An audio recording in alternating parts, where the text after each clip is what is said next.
Hello, class. This is for History 201. It is Sunday, March 22nd. This video announcement relates to the meeting that we would be having tomorrow, March 23rd. So I'm just going to go over what you need to do for tomorrow, what time everything is due, and then just some general announcements, if you will. So to begin, for tomorrow, right, in keeping with the normal kind of schedule, is that you would have your quiz if we were meeting in person, right? And since I'm keeping the schedule exactly the same, is that your quiz will be due tomorrow, quiz 7, right, about the 1970s, the early 1970s in particular. Zinn pays close attention to the Watergate scandal, which is what your quiz will be over. So make sure that you read the quiz prompt thoroughly and meet all of the minimum requirements. I was fairly lenient with the quiz from last week since it was the first kind of quiz in this new modality or this new meeting space. But for this quiz, I want you to meet the minimum requirements. If it says 10 sentences minimum, 8 sentences is not reaching the minimum, therefore cannot, receive a strong grade.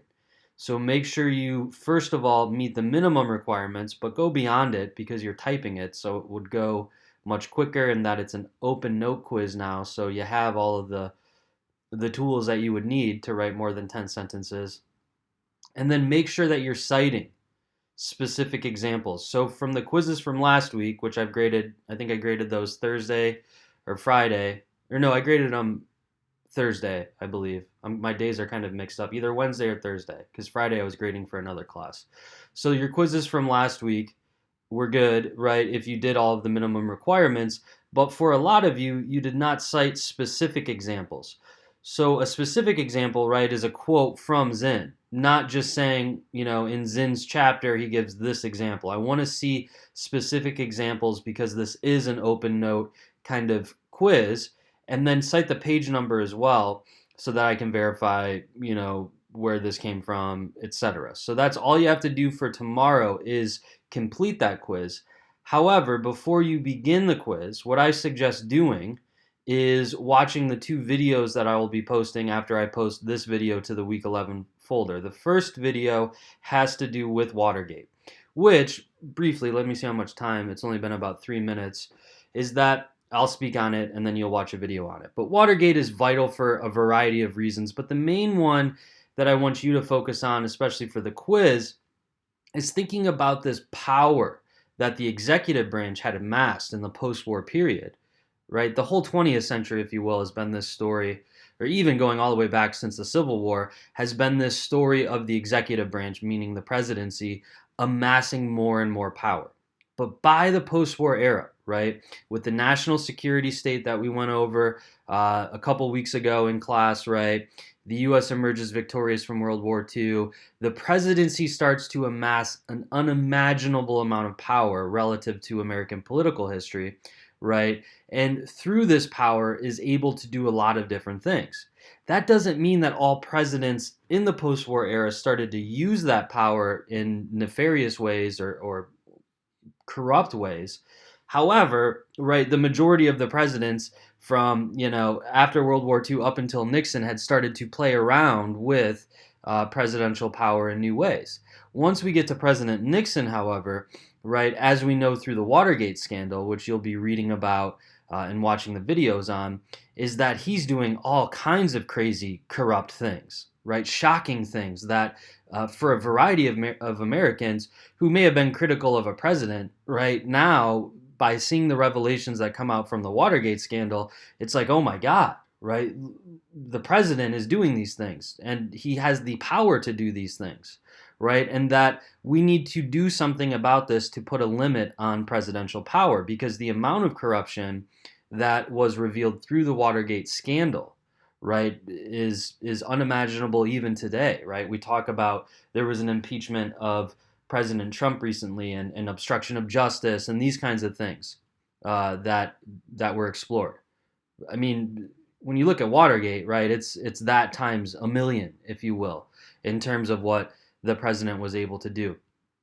shadow money, using former CIA operatives to break into the buildings of your political rivals and wiretapping them, and funneling money through Mexican banks, right, by the millions of dollars, to then have special interest groups and these kinds of connections, right, with all kinds of mega corporations and all of these different things, right, that went on during the Nixon presidency, comes out through, right, investigative journalism and then the hearings that are enacted to put a check on this. So Watergate is a very important moment in not only 1970s history, but the entirety of American history, right? It'll always be remembered. In 1,000 years from now, right, historians will still be talking about the Watergate scandal and what President Nixon did. And then, as you have read or will read, right, Nixon was never impeached and removed from office. Rather, he resigned in disgrace, right, rather than having to go through the impeachment trial and all of those things associated with it. He resigns in disgrace.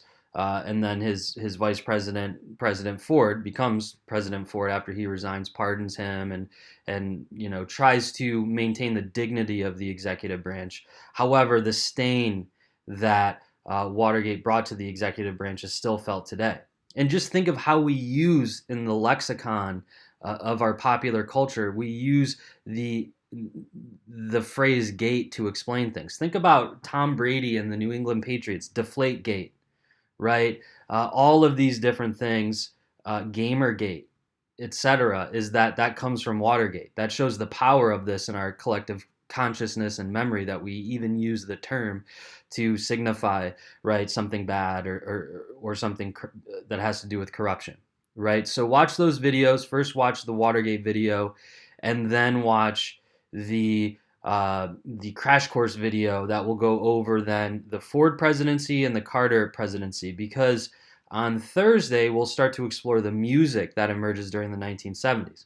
And as I explained, I love 1960s music, and a lot of those threads and themes continue on into the 1970s, but we also get new and exciting forms of music that really, if they're not new, really become more popular during the 1970s, such as funk music, right?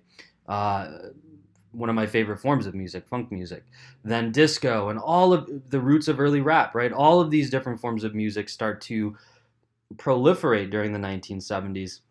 And they have very interesting kinds of relationships with Watergate, the Ford presidency, Carter, the general mood of the 1970s. So we'll explore those on Thursday, but all you have to do for tomorrow, right, is complete Quiz 7, upload it into Moodle, make sure you're watching those videos, and then, as I mentioned, make sure you're meeting the minimum requirements for the quiz, and then you're done for tomorrow, right? We're maintaining this normal kind of schedule with the quiz on Monday and then your analysis response on Thursdays. Now, I'm still working through your rough drafts, and I'm working on pushing to get those done as soon as possible. Like I said, I'm shooting for this Thursday, right, to get you back some comments.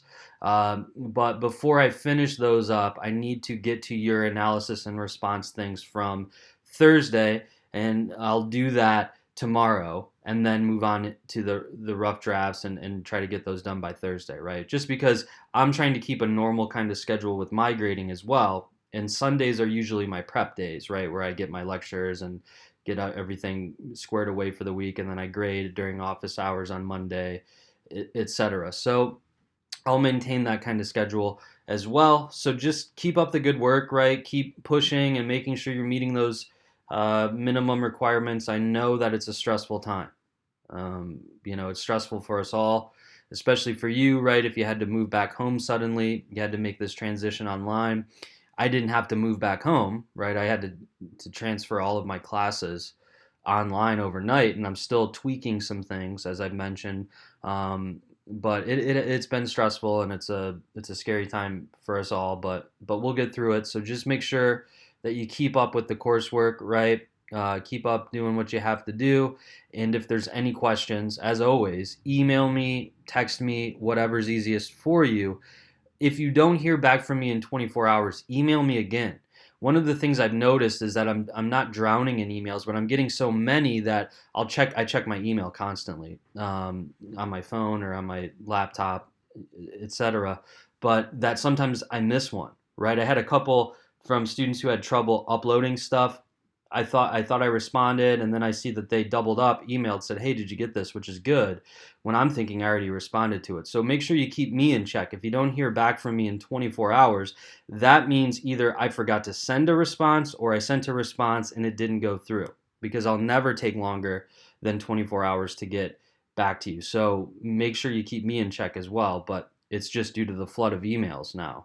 I have 4 classes, then 2 IGSs, which those don't have a lot of emails.